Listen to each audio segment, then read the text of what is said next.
আসসালামু আলাইকুম সুপ্রিয় শিক্ষার্থীবৃন্দ, আশা করি তোমরা সবাই ভালো আছো। আমরা আজকে আলোচনা করব নিউটনীয় বলবিজ্ঞান অধ্যায়ের লম্বক উপপাদ্য থেকে। নিউটনীয় বলবিদ্যা অধ্যায়ের লম্বক উপপাদ্যটি আমরা আজকে প্রতিপাদন করব।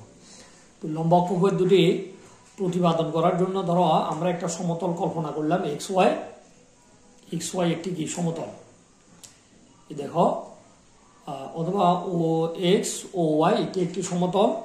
এই সমতল পাতের লম্বভাবে গমন করে, অর্থাৎ সমতল পাতকে ছেদ করছে ও বিন্দুতে। এই সমতল পাতের ছেদবিন্দু ও দিয়ে গমনকারী অক্ষ হচ্ছে ও ওয়াই অক্ষের সাপেক্ষে পাটটা যদি এইভাবে ঘুরে, ওয়াই অক্ষের সাপেক্ষে এইভাবে যদি পাটটা ঘুরে, তাহলে ও ওয়াই অক্ষের জড়তা ভ্রামক হবে এই ও জেড অক্ষ এবং ও এক্স অক্ষ, এই দুই অক্ষের জড়তা ভ্রামকের সমষ্টির সমান। তাহলে লম্বক উপপাদ্যটার কি বিবৃতিটিকে আমরা আবার একটু দেখি। কোন সমতল পাতের ছেদবিন্দু দিয়ে গমনকারী অক্ষের সাপেক্ষে পাতটি জড়তা ভ্রামক ওই সমতলের অক্ষদ্বয়ের জড়তা ভ্রামকদের সমষ্টির সমান হবে। এটা হচ্ছে আমাদের উপপাদ্য, এটা আমাদেরকে প্রমাণ করতে হবে। অর্থাৎ আমরা প্রমাণ করবো আই ও ওয়াই সমান সমান আমরা পাবো I z plus I x, অর্থাৎ এটা আমরা প্রমাণ করব। এটা যদি আমরা প্রমাণ করতে চাই তাহলে আমাদেরকে সমতল পাতের উপরে এম বরের একটা বস্তু কল্পনা করতে হবে। তো এখন এম বরের এই বস্তুটা ও জেড অক্ষ থেকে এক্স দূরে, আবার ও এক্স অক্ষ থেকে ও এক্স অক্ষ থেকে এইটা কত দূরে, দেখো ও এক্স অক্ষ থেকে সেটা জেড দূরে, ও জেড অক্ষ থেকে এক্স দূরে, ও এক্স অক্ষ থেকে এটি জেড দূরে অবস্থিত। এখন এই এম বরের এই বস্তুটাকে আমরা M1 M2 M3 ইত্যাদি বরের কণার সমন্বয়ে গঠিত কল্পনা করতে পারি।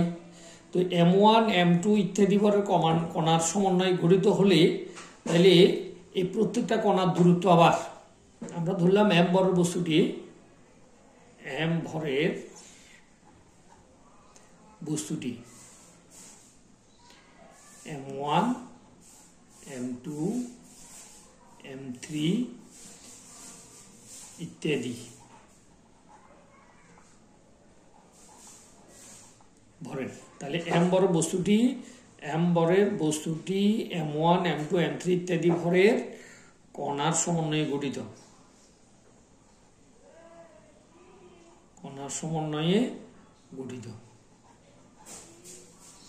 এবং ওজেড অক্ষ থেকে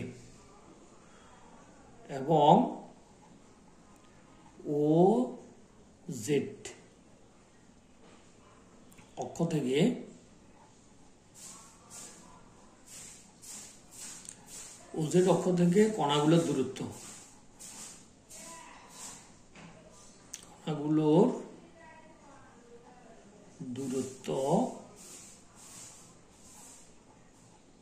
আমরা ধরে নিলাম ওজেড অক্ষ থেকে কণাগুলোর দূরত্ব x1 x2 x3 ইত্যাদি।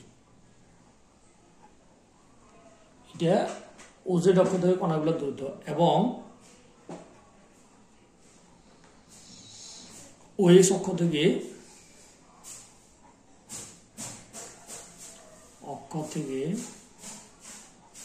কণাগুলোর দূরত্ব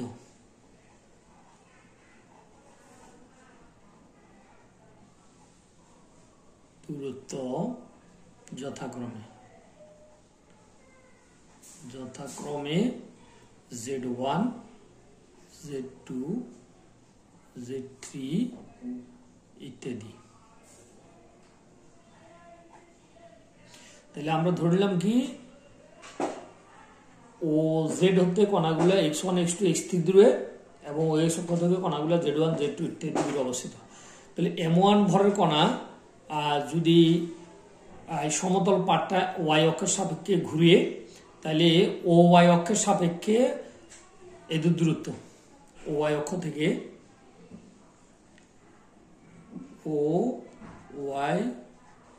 অক্ষ থেকে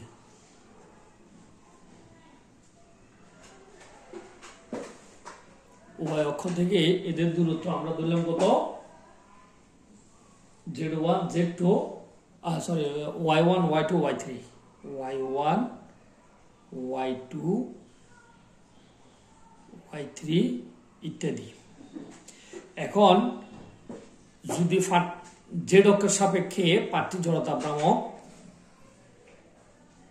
z অক্ষের সাপেক্ষে জড়তা ভ্রামক যেহেতু z অক্ষের সাপেক্ষে এটাকে আমরা দর্শীর নাম দিয়েছি iz। তাহলে iz সমান হচ্ছে ঘূর্ণায়মান কণাগুলোর ভর এবং ঘূর্ণন অক্ষ থেকে কণাগুলোর দূরত্বের বর্গের গুণফলের সমষ্টিকে ওই অক্ষের সাপেক্ষে ওই বস্তুর জড়তা ভ্রামক বলে। অর্থাৎ যে সকল কণা z অক্ষের সাপেক্ষে ঘুরবে, যে সকল কণা x1 x2 h3 ইত্যাদি দূরে এবং কণাগুলোর ভর m1 m2 m3 ইত্যাদি হলে তাহলে z অক্ষের সাপেক্ষে ওই সমতল পাতের জড়তা ভ্রামক ওই কণাগুলোর জড়তা ভ্রামক হবে সামেশন mi xi স্কয়ার। ঠিক অনুরূপভাবে x অক্ষের সাপেক্ষে জড়তার ভ্রামক ix, যদি ix হয় তাহলে ix এর মান হবে সামেশন mi, এটা হবে zi স্কয়ার, কারণ এদের দূরত্ব হচ্ছে z1 z2 অর্থাৎ x অক্ষ থেকে কণাগুলোর দূরত্ব দেখো চিত্রের মধ্যে তোমরা দেখলে স্পষ্ট বুঝবে, x অক্ষ থেকে কণাগুলোর দূরত্ব হচ্ছে z, এগুলো হচ্ছে z অক্ষের সাপেক্ষে। তাহলে কণাটার x অক্ষের সাপেক্ষে ঘুরলে কণাটার জড়তা ভ্রামক। এখন y অক্ষের সাপেক্ষে আমরা বললাম পাটটা ঘুরে, এখন ওই অক্ষের সাপেক্ষে যদি পাটটা ঘুরে তাহলে y অক্ষের সাপেক্ষেও পাটটার আমরা একটা কি পাবো, জড়তা ভ্রামক পাবো। তো y অক্ষের সাপেক্ষে অর্থাৎ y অক্ষের সাপেক্ষে বা y অক্ষের সাপেক্ষে y অক্ষের সাপেক্ষে জড়তার ভ্রামক যেটাকে নাম দিলাম আমরা iy। তাহলে iy সমান আমরা পাবো সামেশন mi yi স্কয়ার। এখন এটাকে আমরা একটা সমীকরণ দিয়ে রেখে দিলাম, এটার নাম দিলাম আমরা 1 নম্বর সমীকরণ। এখন এই দুটোটাকে আমরা একসাথে নাম দিলাম, এটাকে এই দুটোটাকে একসাথে 1 নম্বর সমীকরণ নাম দাও, এটাকে দাও 2 নম্বর সমীকরণ।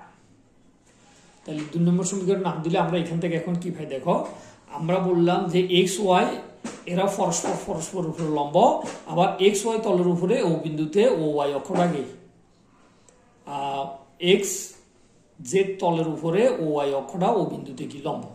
তাহলে ও ওয়াই অক্ষটা এক্স জেড তলের ও বিন্দুতে যদি লম্ব হয় তাহলে তারা পরস্পর উপরে লম্ব।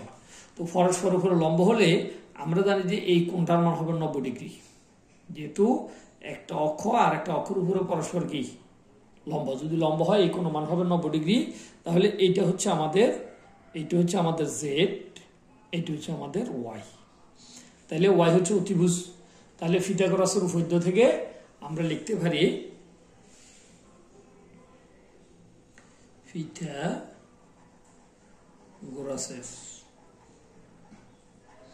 পিথাগোরাসের উপপাদ্য অনুসারে উপপাদ্য হতে পাই।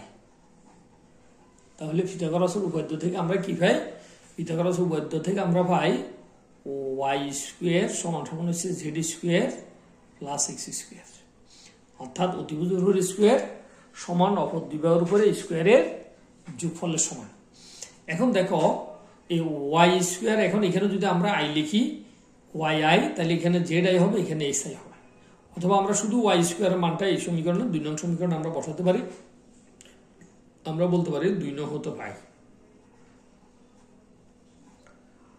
এটাকে একটা দাও 3 নাম্বার দাও, 2 নং 3 ও 2 নং হতে পাই, 3 ও 2 নং হতে পাই, অর্থাৎ 3 এবং 2 আমরা ব্যবহার করবো। 3 এবং 2 যদি আমরা ব্যবহার করি তাহলে আমরা পাবো কত, 3 ও 2 ব্যবহার করলে অর্থাৎ ওয়াই স্কোয়ারের এই মানটা আমরা 2 নং সমীকরণে বসাবো। মূলত আই ওয়াই সমান পাবো সামেশন এম আই ওয়াই স্কোয়ারের মান হচ্ছে আমাদের Z square plus x square. দেখো এখানে এই যে ওয়াই এর সাথে আই আছে, তাহলে এটার সাথেও কি হবে, আই হবে, এইটার সাথেও কি হবে, আই হবে, এই ওয়াই আই স্কোয়ার। অথবা প্রয়োজন আমরা এখানে ওয়াই আই স্কোয়ার সমান এখানে যদি আমরা আই দিই, তাহলে এটা ওয়াই আই হবে, এটাও জেড আই হবে, এটাও এক্স আই হবে। এখন আমরা এটাকে গুণ করে দিই। গুণ করলে আমরা কি পাবো দেখো, গুণ করলে আমরা পাবো আই ওয়াই সমান summation m i z i square plus summation m i x i square. আমরা এই সামেশন এম আই এটার সাথে পুরোটার সাথে গুণ করে দিছি। গুণ করে দেওয়ার পরে আমরা এই মানটা আমরা পাইলাম। এখন দেখো summation m i z i square, এটার মান হচ্ছে কত, এটার মান হচ্ছে I x plus summation m i x i square, এটার নাম হচ্ছে আই জেড। এটা আমরা কোথায় পেয়েছি, এটা দেখো আমরা 1 নাম্বার একটা সমীকরণ নাম দিয়েছিলাম। দেখো এখানে এই যে দেখো 1 নাম্বার সমীকরণ, এই 1 নাম্বার সমীকরণে এই দেখো আই জেড, এই হচ্ছে আই এক্স, এই দুইটা মান আমরা 1 নং সমীকরণের মান ব্যবহার করে আমরা এটা পাইছি। তাহলে এখন আমরা এখানে এই মানটাকে বসাইতে পারি, বা আই ওয়াই সমান এত। তাহলে এটা আমরা পাইছি 1 নং ব্যবহার করে, 1 নং হতে। এখন তাহলে আমরা এখান থেকে বলতে পারতেছি যে দেখো এক্স এবং জেড এই দুটো ছিল আমাদের সমতল, এক্স ওয়াই জেড এই দুটো সমতল। এই সমতলের ছেদবিন্দু দিয়ে গমনকারী ছিল আমাদের ওয়াই অক্ষ। তাহলে আমাদের লম্বকের উভয়দের মধ্যে ছিল সমতল পাতের অক্ষদ্বয়ের জড়তা ভ্রামকদ্বয়ের সমষ্টি। তাহলে সমতল পাতের অক্ষদ্বয়ের জড়তা ভ্রামকদ্বয়ের সমষ্টি হচ্ছে কত, I x plus I Z. এই সমতল পাতের অক্ষদ্বয়ের জড়তা ভ্রামকদ্বয়ের সমষ্টি, ওই সমতলের ছেদবিন্দু দিয়ে গমনকারী অক্ষ হচ্ছে ওয়াই, ওই ওয়াই অক্ষের জড়তা ভ্রামক হচ্ছে আই ওয়াই। তাহলে ওয়াই অক্ষের জড়তা ভ্রামক এই দুই সমতলের জড়তা ভ্রামকদ্বয়ের সমষ্টির কি হবে, সমান হবে। ঠিক এই সমীকরণটাকে যদি আমরা বলি এই লম্ব অক্ষ যদি আমরা বলি জেড অক্ষের সাপেক্ষে ঘুরে, এটা হচ্ছে ওয়াই অক্ষের সাপেক্ষে। যদি সমতলটি ওয়াই অক্ষের সাপেক্ষে ঘুরলে তাহলে আমরা পাবো আই ওয়াই সমান। এখন যদি আমরা বলি সমতলটি জেড অক্ষের সাপেক্ষে ঘুরলে, এখন এখানে আমরা লিখতে পারি সমতলটি জেড অক্ষের সাপেক্ষে, জেড অক্ষের সাপেক্ষে ঘুরলে, জেড অক্ষের সাপেক্ষে ঘুরলে জড়তা ভ্রামক আই জেড সমান হবে I x plus I y. এটা তোমাদেরকে পরীক্ষাতে এরা বিভিন্ন ভাবে এমসিকিউর মধ্যে বিভিন্ন ভাবে দিতে পারে, এটা তোমাদেরকে মনে রাখতে হবে। তাহলে এখন দেখো, তাহলে সমতলটি এক্স অক্ষের সাপেক্ষে ঘুরলে, অর্থাৎ সমতলটা যার সাপেক্ষে ঘুরবে ওই অক্ষের জড়তা ভ্রামক হবে সমতল দ্বয়ের ছেদবিন্দু, অপর দুই ছেদবিন্দুর জড়তা ভ্রামক দ্বয়ের সমষ্টি। তাহলে অপর দুই ছেদবিন্দু এটা হবে I z plus I Z. এটা হচ্ছে তোমার এক্স অক্ষের সাপেক্ষে যদি সমতলটা ঘুরে, তাহলে I z plus I y হবে। তাহলে এখন দেখো এখানে আমরা যেটাই বলি না কেন প্রত্যেকটাই আমাদের লম্বকের উপপাদ্য। এটাও আমাদের লম্বকের উপপাদ্য। এই ক্ষেত্রে সমতলটা ওয়াই অক্ষের সাপেক্ষে ঘুরতেছে, এটাও আমাদের লম্ব অক্ষের উপপাদ্য। এই ক্ষেত্রে সমতলটা আমার জেড অক্ষের সাপেক্ষে ঘুরতেছে, এটাও আমাদের লম্ব অক্ষের উপপাদ্য। এই ক্ষেত্রে আমাদের সমতলটা এক্স অক্ষের সাপেক্ষে ঘুরতেছে। তাহলে এটা আমাদেরকে সবাইকে বুঝে মনে রাখতে হবে যে কোনো লম্ব অক্ষের উপপাদ্যকে আমাদের প্রমাণ করতে হলে এই সূত্রগুলোর আমাদের সাহায্য নিতে হবে। ধন্যবাদ সবাইকে, খোদা হাফেজ।